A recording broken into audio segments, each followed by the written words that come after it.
Manuel Valls, l'apiculteur. Ici, on est sur une chaîne de la perversion narcissique. Je traite sur ces aspects-là. Et on a un petit peu tendance à les oublier, même en politique. Et on sait que le pervers narcissique agit à peu près de la même manière, que ce soit en famille, en entreprise et même en politique. Et nous vivons dans un certain environnement qui va influencer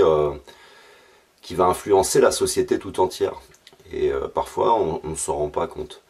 Si j'appelle cette vidéo comme ça, c'est que, par exemple, par rapport à ce qui peut se passer au travers du terrorisme aujourd'hui, que ce soit les attentats en France, à Bruxelles, un petit peu partout, aujourd'hui, Manuel Valls va orienter notre attention comme ça sur l'islam. Alors l'islam radical, sans arrêt, il oriente notre attention dessus, comme si le problème était l'islam radical. Alors qu'en réalité, si tu veux prendre le miel des abeilles, il faut les enfumer. Alors Manuel Valls essaye d'enfumer tout le monde. Ce qui veut dire que on a secoué la ruche en Irak, on a financé, c'est-à-dire que c'est François Hollande, monsieur François Hollande et monsieur Fabius qui financent comment dire, El-Nosra, qui disent comme ça, ouais, ils font du beau boulot, ils se mêlent des affaires, comment dire, des affaires politiques des pays étrangers, et on sait qu'en Afghanistan, en Irak, en Syrie, en Libye, partout où on est intervenu, on a créé le chaos. Alors on secoue la ruche, et après Manuel Valls essaye d'orienter notre attention sur le fait qu'il faut que nous trouvions un moyen pour empêcher les abeilles de piquer. Après, bien sûr, avoir attaqué ces abeilles, avoir bien secoué leur ruche, on oriente notre attention sur l'islam en France. On oriente notre attention parce que maintenant il nous propose de créer un fichier comme aux États-Unis pour tous ceux qui voyagent. Et vous voyez, on oriente notre attention sur l'islam en général, on oriente notre attention sur des méthodes pour traiter les symptômes, mais toujours en faisant bien mine d'éviter de parler en fait de comment dire, de qu'est-ce qui s'est passé au départ, qui a financé Ben Laden, qui a créé le terrorisme dans le monde. Et tout ça, ce sont des méthodes, qui viennent de la perversion narcissique.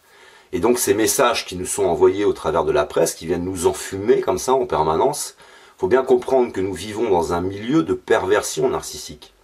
Alors si vous avez été victime en famille, en entreprise, il faut déplacer les problèmes, vous prenez vos problèmes personnels et vous verrez que les méthodes, que ce soit donc en famille, en politique, dans l'entreprise, partout, ce sont exactement les mêmes méthodes.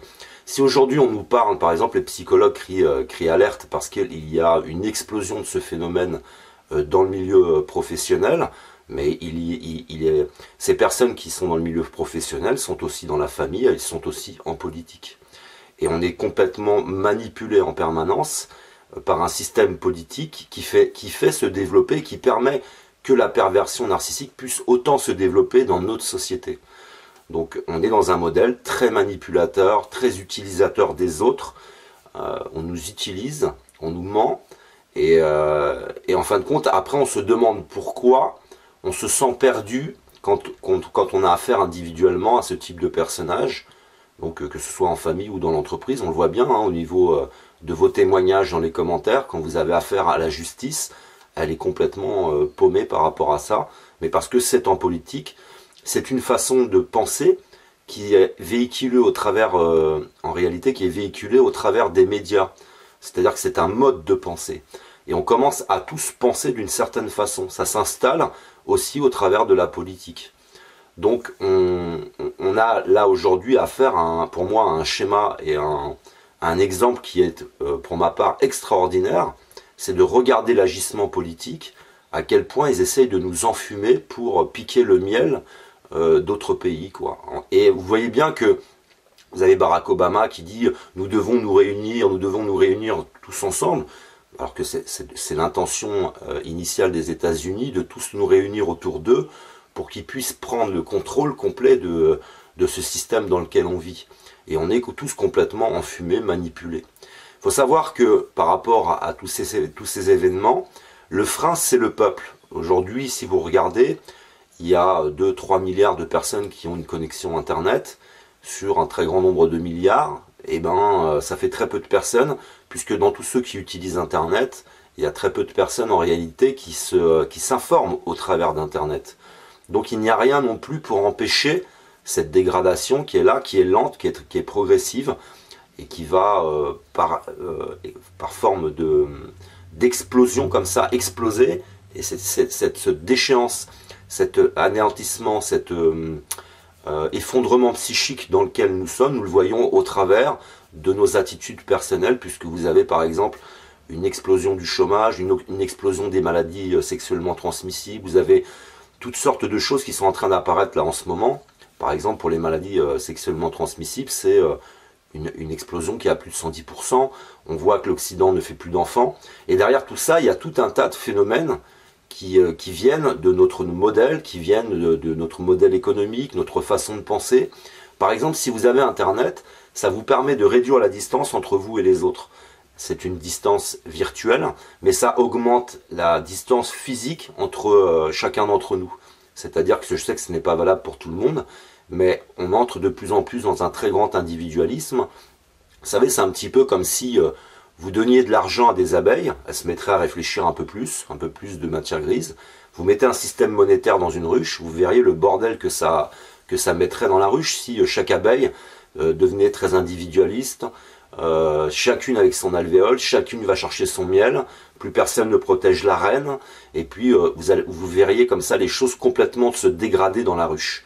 Et bien c'est un peu le phénomène dans lequel nous sommes, avec en tête pour moi la perversion narcissique qui a explosé en politique, et je le vois au travers de toutes sortes de manipulations. Donc si vous vous intéressez à la perversion narcissique parce que vous avez été victime vous-même, vous pouvez la déplacer dans chaque endroit de l'existence, et vous pouvez la déplacer en politique, et voir qu'en fait, vous savez, comme quand vous êtes en couple, le pervers narcissique vous pousse à l'erreur, il vous pousse, vous commettez une erreur, et après, il va attirer toute l'attention de la communauté sur votre erreur. Et c'est exactement ce que font nos politiques, c'est-à-dire ils font des erreurs, de là naît le terrorisme, et ils vont prendre toute l'attention des médias pour trouver un coupable, et puis s'attaquer à des symptômes. Ça les occupe, ça nous occupe. Vous voyez, nous sommes efficaces, nous allons nous occuper des symptômes, nous allons faire un état d'urgence pour cacher l'état d'urgence. Et puis, on va mettre tout un tas de choses en place comme ça, qui vont nous faire perdre nos droits à nous. Et dans la famille, c'est exactement le même phénomène. Dans l'entreprise, c'est exactement le même phénomène. Voilà, nos politiques sont des apiculteurs qui sont là pour nous pomper notre miel et puis pour nous enfumer, quoi. Et puis essayer à chaque fois d'orienter notre attention vers en réalité ce qui sont des victimes. Alors bien sûr, je ne dis pas que Daesh ce sont des victimes, puisque Daesh c'est un état d'esprit qui est exactement en fait le même état d'esprit que nos politiques. Si M. Manuel Valls était né en Irak, très pauvre, si il serait rentré dans Daesh, moi j'en suis persuadé. S'il était le Premier ministre de la Corée, je suis persuadé qu'il ne serait pas contre la peine de mort, il ne serait pas contre tout un tas de choses, et il s'est construit dans un environnement, il a un certain état d'esprit, mais son état d'esprit pour moi n'est pas différent en réalité que l'équipe Daesh, quoi. C'est les mêmes états d'esprit.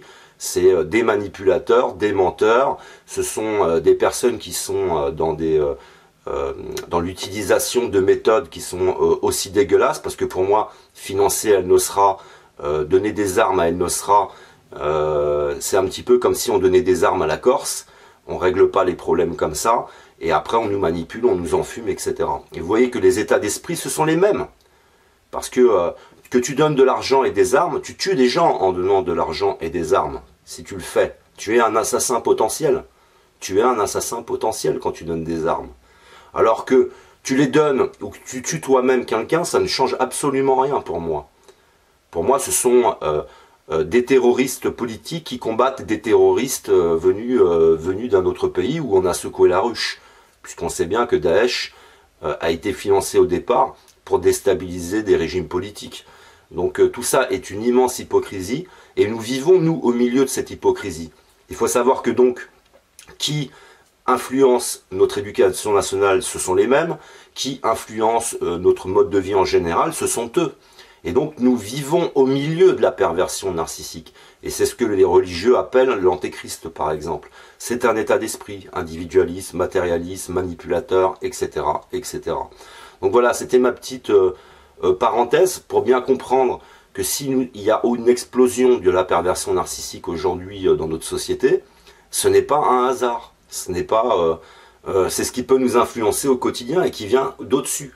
Parce que tout ce qui vient d'en haut découle vers le bas. Et là, nous entrons dans une ère nouvelle où en fait, nous allons nous éveiller par le bas maintenant, entre nous, en partageant, avec cette forme de communauté qui est Internet. C'est Internet qui va énormément changer les choses. Et je pense, pour ma part, que ça changera les choses pour la reconstruction, pas pour arrêter quoi que ce soit, puisque nous qui sommes le frein, nous ne sommes pas assez nombreux à être éveillés. Il faut voir la masse en général, quand elle va sur Internet, c'est pour consommer, c'est pour échanger un petit peu, y trouver quelques services, mais très peu en réalité s'informent. Si vous regardez le nombre de vues, de ceux qui en ont le plus, ce sont plus des personnes qui font par exemple des sketchs, qui sont des humoristes, etc. Et après, les personnes qui s'attaquent à la politique ont un nombre de vues très peu important en réalité, et ce n'est pas suffisant par rapport à la masse globale, puisque maintenant ce phénomène de la perversion narcissique est un phénomène qui est international. Si vous prenez le président de la Corée du Nord, vous avez le profil parfait, mais ne nous y tromperons pas, c'est-à-dire que plus un pervers narcissique est séducteur, plus en réalité il est habile, et c'est comme cette visite de Barack Obama à Cuba. En réalité, on est en train de préparer peu à peu, là devant nos yeux, en nous vendant complètement autre chose, presque de l'humanitaire. On est en train de nous vendre ce qu'on appelle, le traité transatlantique, ce qui veut dire que c'est la fin de notre agriculture. C'est-à-dire que si nos agriculteurs en sont là, ce n'est pas pour rien. On est en train de nous préparer à un monde, à une organisation complètement nouvelle, et avec à la tête une poignée de ce que moi j'appelle des pervers narcissiques. Donc une vidéo qui est importante, c'est-à-dire que dans ma reconstruction personnelle, quand j'ai fait ce cheminement, j'ai été du noyau de la famille jusqu'en politique, et bien comprendre, jusqu'à comprendre tout ce qui peut avoir des effets sur les aspects du social, les aspects en général de nos vies au quotidien. Qu'est-ce qui agit sur nous comme ça? Qu'est-ce qui nous emmène à des dérives sexuelles, à des jeunes qui n'arrivent plus à tenir en couple, à entrer dans une sexualité complètement débordante et destructrice? Qu'est-ce Puisque nous vivons en réalité dans un monde qui est fait de science. Même la spiritualité, c'est de la science.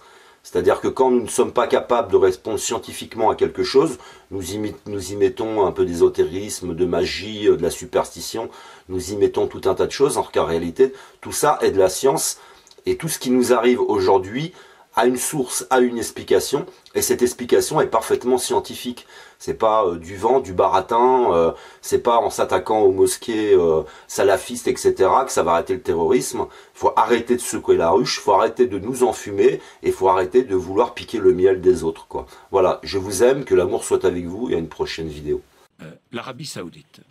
Est-ce qu'il n'est pas indécent, franchement, de se réjouir de la signature de contrats commerciaux avec l'Arabie Saoudite, un pays qui a exécuté combien? 134 personnes depuis le début de l'année, qui bombarde avec nos armes, peut-être, au Yémen, des populations civiles, des hommes, des femmes, des enfants, qui condamne à la décapitation un homme de 21 ans opposant au régime.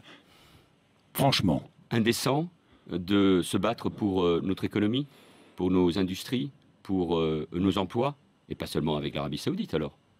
Avec l'Égypte, avec l'Iran. Nous ne vendons pas nos Mistral à la Russie parce que nous sommes scandalisés par la politique russe en Ukraine. Avec l'Iran, demain. Oui. Nous accueillons le président Rouhani, le président iranien, au mois de novembre. Il y a une délégation de 150 entreprises, grands groupes et PME. Vous parlez souvent des PME. Il y avait beaucoup de PME avec moi aussi à Riyad pour conquérir des marchés dans le domaine des transports, de l'énergie, de la santé, des services. Donc mon rôle à moi, c'est de faire en sorte que les industries, les entreprises françaises, l'économie de notre pays soit la plus performante possible à l'extérieur. Est-ce que nous oublions pour autant nos valeurs? Alors qu'est-il devenu, Ali Mohamed Al-Nimr? Est-ce que nous oublions nos valeurs? Oui. Partout, et nous rappelons quelle est la position de la France.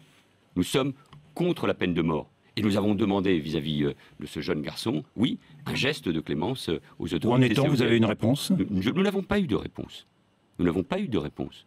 Mais nous avons demandé ce geste de clémence. Mais le mot d'indécence amènerait alors Jean-Jacques Bourdin à considérer que nous ne pouvons pas discuter avec des pays qui ont soit la peine de mort, soit qui n'ont pas des régimes considérés comme pleinement démocratiques. Alors à ce moment-là, nous serions bien isolés. Donc, par ailleurs, nous partageons avec l'Arabie Saoudite un certain nombre de visions stratégiques, notamment pour ce qui concerne la Syrie.